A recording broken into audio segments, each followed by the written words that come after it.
Hi everyone, and welcome to this 3-day video series where I will show you how you can detox with the help of yoga and Ayurveda.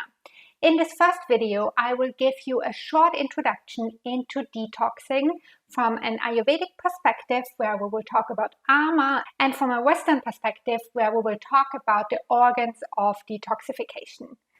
In day 2 and day 3, you will find tips on how to detox with yoga, mindfulness, lifestyle practices, and diet. So let's get started. Let's start with the word ama. Ama is the Sanskrit word for toxins. It actually translates literally to unripe, uncooked, raw, immature, or undigested. Essentially, it is a form of unmetabolized waste that cannot be utilized by the body. To some degree, the formation of small amounts of ama is completely normal, and it's normally eliminated through the digestive tract. However, when it's not regularly cleared from the body and eliminated, ama becomes hugely problematic. In fact, it is said in Ayurveda that ama is the root cause of all disease. And the connection between ama and the disease process makes perfect sense from an Ayurvedic perspective, because the qualities of ama and agni are the complete opposite. So ama are toxins, and agni, on the other hand, is your digestive fire. So in Western medicine, you would say your enzymes. So this is what makes your digestion working really well. So ama, the toxins, they are cold, dull, heavy, oily, wet, sticky, slimy, stable, stagnant, and foul smelling. And on the other hand, we have agni, which is light, which is hot. It's mobile and it's dry. And having a strong agni is very, very important for a healthy body. The problem with ama and agni is that they are mutually reinforcing. So let's say your ama is high, so you have a lot of toxins in your body, then your agni, your digestive fire, decreases. On the other hand, if your agni is decreased because maybe you had an illness or something, you will build more ama because your digestion is not working properly. So we have to manage both our ama and our agni. The question I get asked a lot is if ama is really that bad. And as I said before, ama is fairly easily cleared from the digestive tract. But once it spreads into deeper tissues, it becomes much more difficult to eliminate. Because then ama first starts to clog all the channels of the body, which disrupts tissue nutrition. And then at some point, ama can even enter the cells, which means the ama in the cells coats and clogs the individual cell membranes, which houses all your cell communication, which then in turn has an impact on our immune response and our immune system. And this eventually leads to a loss of intelligence at the cellular level, which can cause much more serious diseases such as autoimmune disorders or cancer. So let's now look at signs of ama to figure out if you have some ama in your body. And of course, these signs can be completely different depending on the actual root cause of the toxic formation. But I listed here on the slides a few signs that you can take into account. So these signs include a thick coating on the tongue, a sluggish, bloated, and sleepy feeling, especially after a meal, even though you had a good sleep before, a strong craving for fast food, for junk food, or for sugary food, any kind of skin breakouts, or any kind of foul breath, sweat, and really bad smelling gas and stool. If you have gray and lusterless skin or yellow teeth, if your thoughts are clouded and you are not able to focus, and you feel generally just unmotivated in life. If you experience any kind of clogging or stagnation in any kind of channels.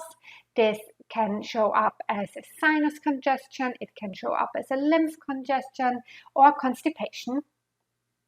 Any kind of indigestion, so if you see undigested food in your stools, for example.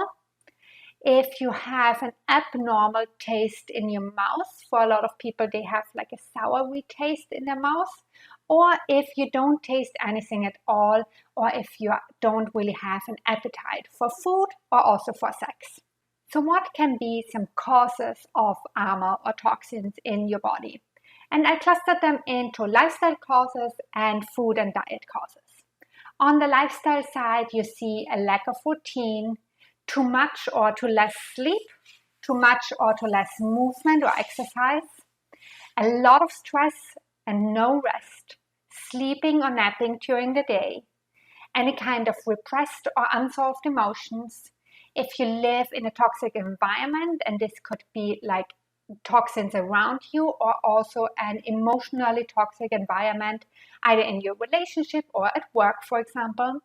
And then, of course, environmental toxins. So toxins that are in our air, in beauty products, in cleaning products, any kind of heavy metals that we find in some kind of food, in dyes, paints, pesticides, any kind of additives or trans fats. On the food and diet side, we have causes like overeating or emotional eating, improper food combining. So in Ayurveda, for example, we would never eat a banana and dairy. Also heavy food or fried food, an excess of cold or raw foods, and this also includes cold drinks. So if you always put ice cubes in your drinks, that's not very beneficial for your digestive tract. Any kind of highly processed food, old food, stale food, or packaged food. If you eat too much of the sweet, sour, or salty taste, or if you eat without paying full attention for your meal. So if you really eat mindfulness, maybe in front of your computer, in front of a TV, you don't pay attention and you just shovel it in. Eating before the previous meal is digested. That's why in Ayurveda we only eat 3 meals a day and there's no snacking. And also any kind of late night eating, because during the night our digestive tract is actually very active, and if we eat too late at night we cannot digest everything fully. So let's now quickly look at the Western side of detoxification, and we have 5 main organs of detoxification that I quickly want to touch on. So first we have the skin that eliminates toxins through sweat. Then we have the liver and the gallbladder. The liver filters out toxins. It aids the body in metabolizing fat, protein, and carbs. And it helps to transform many toxins into harmless agents. Interestingly, the liver is most active between 10 p.m. and about 2 or 3 a.m. in the morning.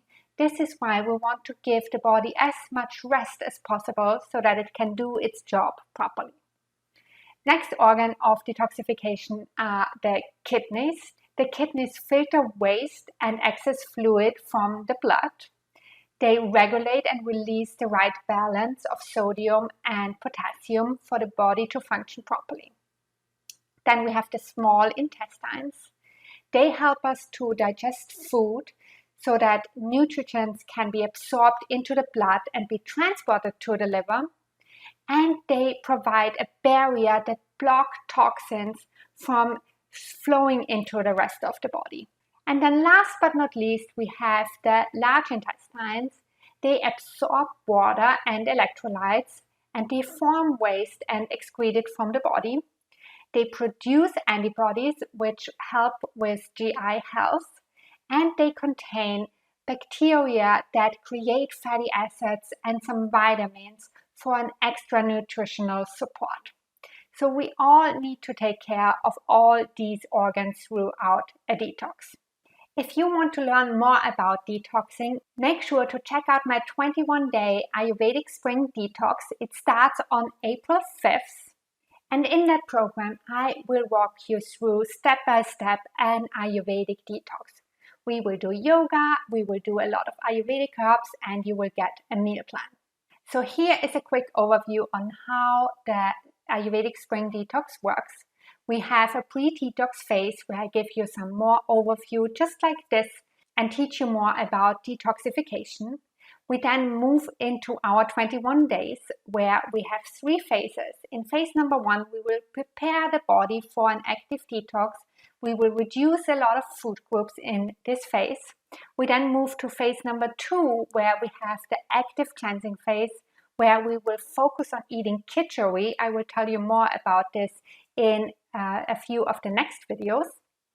And in phase 3, we start to reintroduce food groups and we will start to build ojas, which are good tissues in Ayurveda. And then we move into the post-detox phase, where you will get a video from me on how to eat for spring. So what is the right practice to eat for spring? You will get yoga tips for spring and also Ayurveda tips for spring. And I will also teach you about proper food combining. So on this slide, you see what is included in the Ayurvedic Spring Detox. You will get a Spring Detox ebook and a detox toolkit guide, which teaches you everything about detoxification and practices on how to detox. You will get a shopping guide with my favorite products. I prepared a daily journal for you to keep you motivated and accountable. You will get a before and after journal where we do an AMA toxic test before the detox and after the detox. I also have a lot of mindset questions prepared for you to get you into the right mood and keep you active during the active cleansing phase. You will get 7 detox yoga flows. It's actually 8, I think. So 8 detox yoga flows. And each week you will get video lectures from me. We will have a live call on Zoom where you can ask all the questions and get a little bit of motivation. And you will get a 7-day meal plan for each week. So if you want to sign up for the 21-day Ayurvedic detox, make sure to sign up as soon as possible. We will start on April 5th. We have early bird pricing available until Sunday, March 28th, where you get over 50% off. So make sure to check that out, and I see you tomorrow where we talk about how to detox with yoga and mindfulness.